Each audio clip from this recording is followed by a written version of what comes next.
पितृदोष है, ये आपको कैसे मालूम पड़ेगा?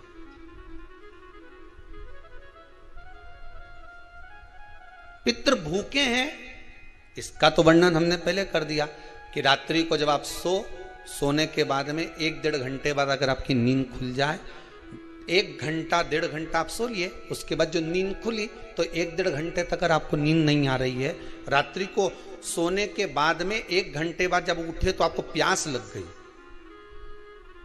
भूख लगने लगी, प्यास लगने लगी कि मेरे को पानी पीना पड़ेगा, घबराहट हो रही, पानी पीना पड़ेगा। 1-1.5 घंटे सोने के बाद अचानक नींद खुले और आपको प्यास लगे, समझ लेना आपके पितृ भूखे हैं और प्यास है।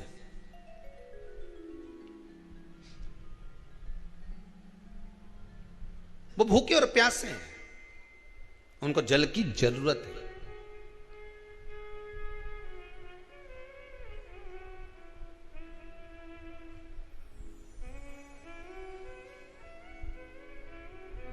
किसी भी नदी में, सरोवर में, कुंड में, बावड़ी में, तालाब में, आप तीर्थ में जाकर जब स्नान करते हैं तो स्नान करने के बाद एक काम का नियम बना लो कि अपने हाथ की अंजलि में जल लेकर अपने पूर्वजों को देना है।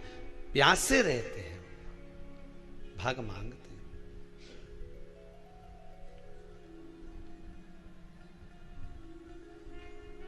भाग प्राप्त करना। 3 वृक्ष पितरों के तुल्य हैं। नैमिषारण्य की कथा में भी कहा था 3 वृक्ष पितरों के तुल्य हैं। पहला पीपल, दूसरा बट वृक्ष, तीसरा बेलपत्र का वृक्ष। ये पितरों के तुल्य हैं। अगर आपको रात्रि में नींद नहीं आ रही है, ऐसा लगता है कि रात्रि को 1 घंटा 1.5 घंटा सोने के बाद कुछ गलत गलत विचार आने लगते हैं, नींद सुबह 3 बजे तक 4 बजे तक नहीं आती, 4 बजे के बाद फिर नींद आती है, तो एक प्रैक्टिकल जरूर कर देखना। एक प्रैक्टिकल करने में क्या जाता है? प्रयास करने में क्या कुछ जाता है क्या? प्रैक्टिकल कर देखना कि कहीं सीओर वाला महाराज झूठ तो नहीं बोल रहा, तो प्रैक्टिकल करने में कुछ नहीं जाए। 1 लोटा पानी लो, उसमें थोड़ा सा कच्चा दूध डाल लीजिए, श्राद्ध पक्ष चल रहा है, बेलपत्री का पेड़ या पीपल का पेड़ या बट का पेड़, इन पेड़ के नीचे ले जाकर उस दूध को दोपहर में सुबह 10 बजे से लेकर 12 बजे के बीच में ले जाकर चढ़ा दीजिए। रात्रि को फिर ना आपको प्यास लगेगी, ना भूख लगेगी, नींद एक बार लगी तो सुबह ही खुलेगी। प्रैक्टिकल करने में क्या जाता है? पानी डालने में तुम्हारा कुछ जाएगा? अरे बोलो तो सरी, हमें 10 रुपया का दूध जरूर उसमें, और तुम इतनी चतुर हो, इतना सारा दूध थोड़ी डालोगी, तुम 2 घंटा लगेगा। कहाँ तुम इतना डालने वाली हो? है?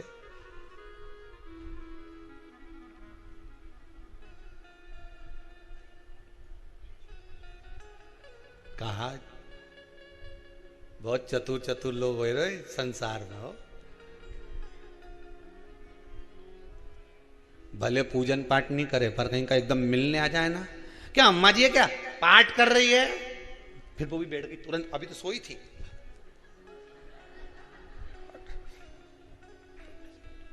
तुरंत। क्या पंडित जी हैं क्या, उनसे थोड़ा काम है, अभी माला जप रहे हैं, मालूम पड़े पंडित जी तो आराम से सेव फल खा रहे थे। अब प्लेट सोफा के नीचे घुसे तुरंत।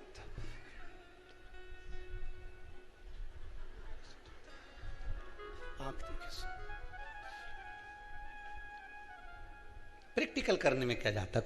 कुछ भी नहीं बिगड़ेगा, ये तो बस जल डालोगे तुम्हारा ही कुछ अच्छा हो सकता है, बाबा की कृपा है।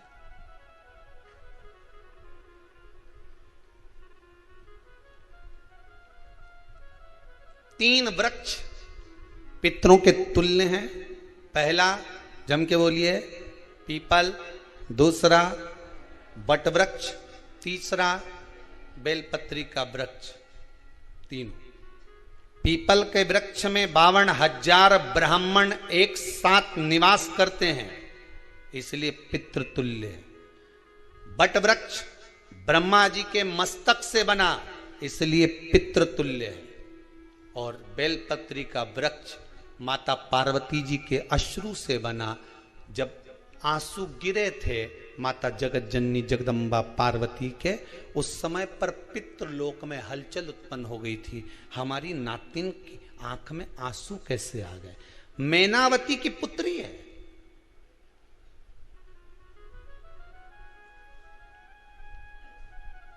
पितरों की नातिन, इसकी अश्रु कैसे गिर गए?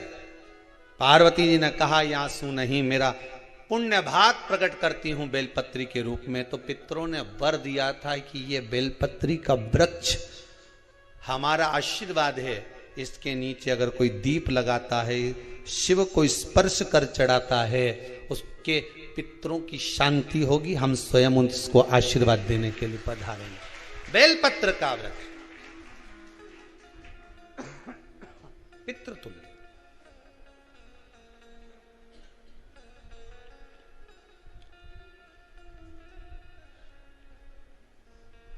तो रात्रि को अगर भूख लग रही है, प्यास लग रही है, तो पितृदोष।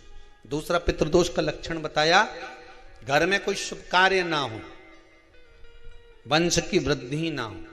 1 रुपये कमाओ, 1.25 रुपये खर्च हो रहे हैं, पैसा 10 जगह से कमाई आ रही है पर घर में टिक नहीं पा रही है, आया गया, पितृदोष। जरा सी कटोरी पड़ी है, उसके पीछे विवाद चालू हो जाए, पानी ढुल गया, उसके पीछे विवाद हो जाए, या छोटी छोटी बात में घर में क्लेश मचा हुआ है, पितृदोष है। समझ लो हमारे पूर्वज हमसे खुश नहीं, प्रसन्न नहीं। कोई कहता है गुरुजी श्राद्ध बड़े बेटे को करना चाहिए कि छोटे को करना चाहिए? शिव महापुराण की कथा कहती है, अगर जायदाद का पूरा हिस्सा बड़े ने लिया हो और तुमने अपनी माता का दूध ना पिया हो तो एक ही को कर लेने दो। अगर माता का दूध पिया है और अगर एक अंगूठी भी ली है, जरा सा एक कपड़ा भी अगर सास का लिया है, तो श्राद्ध तो तुझे करना ही पड़ेगा, करना ही पड़ेगा। तूने मेरा दूध पिया है तो बिल्कुल जम के तो बोलो। अगर तुमने उनका कुछ खाया है तो अब एक काम और हो सकता है, गुरुजी वो श्राद्ध अगर हम नहीं करें और बड़े भैया करें और हम उन्हीं के यहाँ चले जाएं तो चले जा, मना कौन कर रहा है? पूड़ी का तेल तू ले जा, खीर का दूध 2 थैली तू खरीद के ले जा। जितना वहां वो सेवा करे उतनी सेवा तुम करो। गलत है क्या? जायदाद का भी तो हिस्सा किया था। सुई की नोक के बराबर नहीं धुआं ने, ईंट इधर खसकी है तो हमारी इधर खसका दीजिए। हमारी बसियत में इतना लिखा है तो फिर बसियत में ये भी लिख के जाना चाहिए था। मैं तो क्यों सबके, तुम डरो मत ही रहे एक भी। जब छोरा छोरी के जब सब सामान, प्रॉपर्टी दो ना, जमीन दो ना, जायदाद दो ना, सारा सामान छोरा छोरी के दो, तो उनके लिख के भी जाओ कि हमारी श्राद्ध कर दे अच्छे से, नहीं तो भूतड़ी बन के सताऊंगी।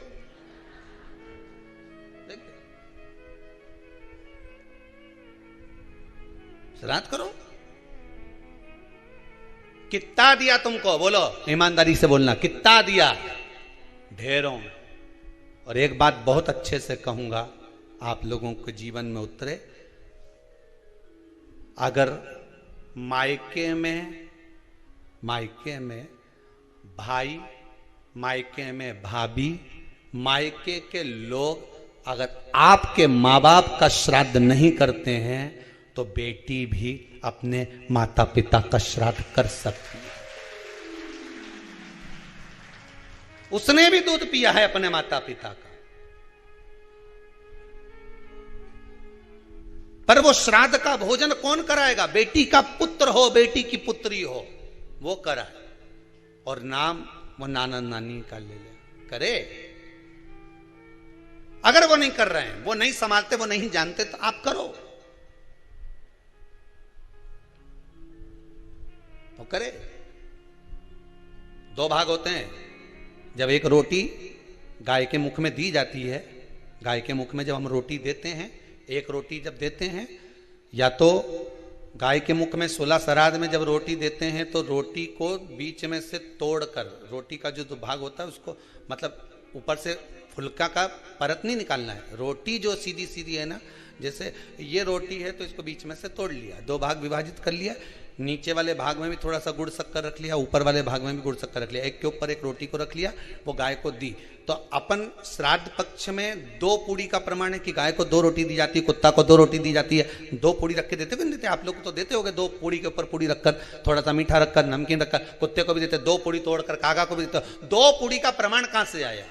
2 भाग रोटी के टुकड़े का प्रमाण कहां से आया? श्राद्ध पक्ष में ही ऐसा क्यों किया जाता है? बाकी के समय पर तो कोई ऐसा 2 पूड़ी का प्रमाण ही नहीं, पर श्राद्ध पक्ष में ये क्यों कहा जाता है कि पूड़ी के ऊपर पूड़ी रख दे, उसमें मीठा रख दे, खीर शक्कर रख दे, गाय को दिया, कुत्ते को दिया, कागा को दिया, ऐसे क्यों कहा जाता है?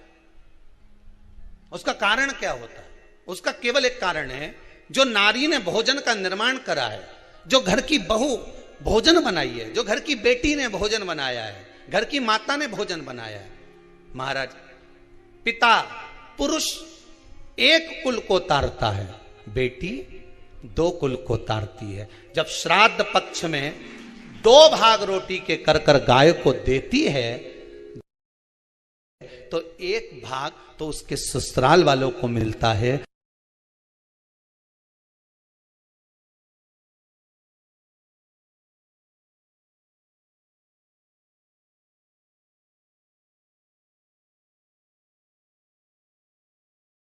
मायके को भी मिले, ससुराल को भी। जब गया जी का पिंड होता है तो नाना नानी सबका स्मरण कराया जाता है। 2 भाग,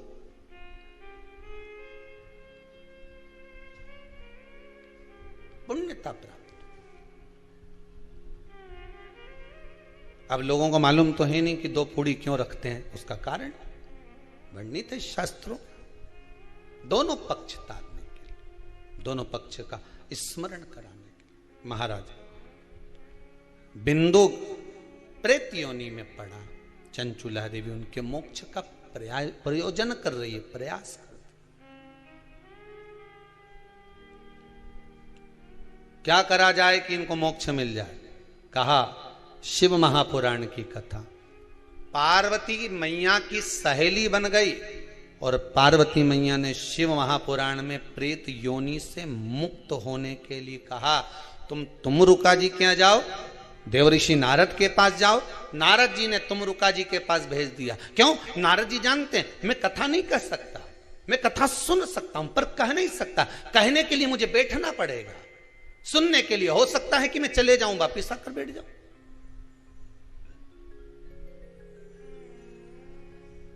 तुमरुका जी से कहा कथा कह दोगे? हाँ, कहने में क्या दिक्कत है, मेरे पति को प्रेत योनि से मुक्त करना है। तुमरुका जी बोलते हैं केवल तुम्हारा पति प्रेत योनि से मुक्त नहीं होगा। तुमरुका जी ने शिव महापुराण में कहा, सुनो चंचुला देवी, केवल एक व्यक्ति शिव पुराण से नहीं तरता, इस बिंदुक जैसे ना जाने कितने प्रेत इस वायुमंडल में घूम रहे होंगे, ना जाने कितने पितर, ना जाने कितने आहूत, ना जाने कितने वासुक इस वायुमंडल में घूम रहे होंगे। तुम्हारा पति तुमको दिखा नहीं, तुम्हारा बिंदुक तुम्हें कभी नजर आया नहीं, फिर कारण क्या था? बस मन में शांति नहीं है। घर में सारा सुख है पर हृदय में शांति नहीं, समझ लो पितृदोष है। क्या करा जाए? फिर क्या करोगे? महाराज, हृदय शांति, हृदय शांति। केवल एक अकेला बिंदुक शिव महापुराण की कथा सुनकर नहीं तरेगा। तुमरुका जी कहते हैं जिस समय पर मैं शिव महापुराण की कथा कहूंगा, सुनो चंचुला देवी, इस संसार के इस भूमंडल पर मृत्यु लोक में जितने भी जीव इस संसार सागर में भटक रहे होंगे, शिव महापुराण की कथा सुनकर वो भी तर जाएंगे। ये अकेली बिंदुक को तारने वाली नहीं है, इस मृत्यु लोक में जो विराजमान, आज भी नियम है महाराज, श्राद्ध का भोजन टेबल पर नहीं कराया जाता। श्राद्ध का भोजन ब्राह्मण को कुर्सी पर बिठाकर नहीं कराया जाता। श्राद्ध का भोजन किसी जाता। श्राद्ध का भोजन आज भी प्रमाण है कि ब्राह्मण के लिए भूमि पर आसन लगना चाहिए और जमीन पर बैठकर कराना चाहिए। तब क्यों? क्योंकि इस भूमि पर बैठकर जब भोजन कराएंगे, इसी भूमि से ना जाने कितने पितृ गए, कितने तर्पण हुए, कितनी तिलांजलि हुई। इसी भूमि से, इस रज से, इस कण से ना जाने कितने जीव चल गए। अब लकड़ी पर या टेबल पर या कुर्सी पर बैठकर ब्राह्मण को भोजन कराने का प्रमाण नहीं है। अब आपका फैशन ज्यादा हो गया तो बात दूसरी है। पंडित जी ऊपर बैठ के खा लोगे क्या? पंडित जी तो बोल देंगे अच्छा है, खिला दो।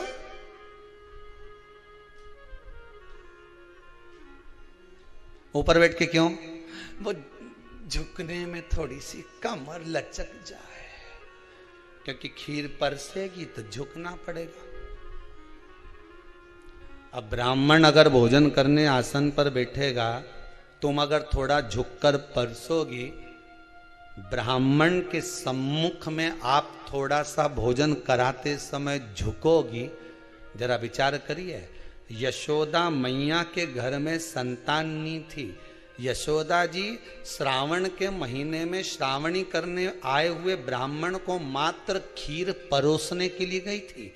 52 साल की उम्र थी, संतान का सुख नहीं दिख रहा था, खीर परोसने के लिए गई।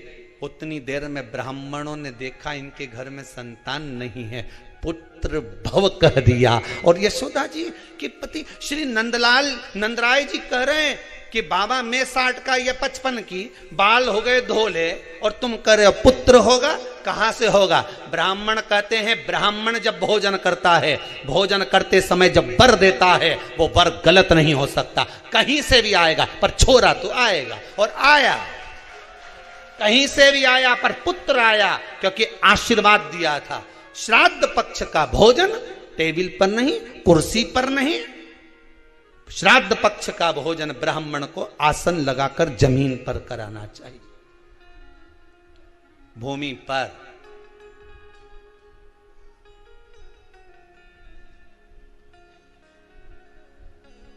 अब आजकल के ब्राह्मण भी थोड़े नीचे,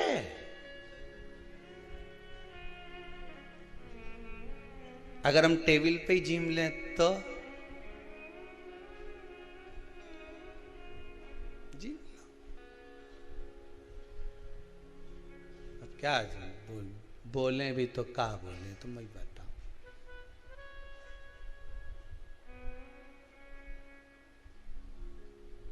थोड़ा सा भाग भूमि का हो महाराज। तर्पण तिलांजलि सब भूमि पर। हम तो जो जजमान हवन करने के लिए भी जो जजमान लोग नाम लिखाए हैं पितरों के लिए, तो हम उनको भी कहते हैं कि कुर्सी पर बैठकर आहुति छोड़ने से अच्छा है आप बैठो मनानी पर, पहले सबसे पहले भूमि पर 10 मिनट बैठो, पर बैठकर आहुति छोड़ो। उसके बाद भले आप स्टूल लगाओ, कुर्सी लगाओ, आपकी मर्जी, पर 10 मिनट 5 मिनट तो आप भूमि पर बैठो उन जीवों के लिए, उन जीवों